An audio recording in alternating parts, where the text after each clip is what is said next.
அழைக்கப்படும் செல் சவ்வு அனைத்து செல்களிலும் காணப்படுகிறது மற்றும் வெளிப்புற சூழலில் இருந்து செல்லின் உட்புறத்தை பிரிக்கிறது.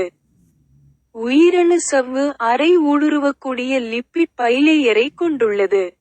உயிரணு சவ்வு கலத்திற்குள் நுழையும் மற்றும் வெளியேறும் பொருட்களின் போக்குவரத்தை ஒழுங்குபடுத்துகிறது. பிளாஸ்மா சவ்வு என்றும் அழைக்கப்படும் செல் சவ்வு அனைத்து செல்களிலும் காணப்படுகிறது மற்றும் வெளிப்புற சூழலில் இருந்து செல்லின் உட்புறத்தை பிரிக்கிறது. உயிரணு சவ்வு அரை ஊடுருவக்கூடிய லிப்பிட் பைலேயரை கொண்டுள்ளது.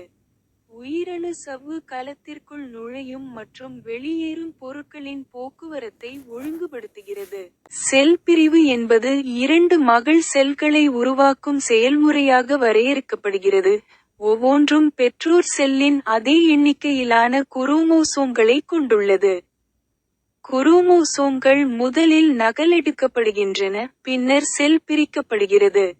புரோகாரியோட்களில், பைனரி பிளவு என்பது டிஎன்ஏவின் எளிய நகல் ஆகும், அதைத் தொடர்ந்து இரண்டு செல்களாக பிரிக்கப்படுகிறது.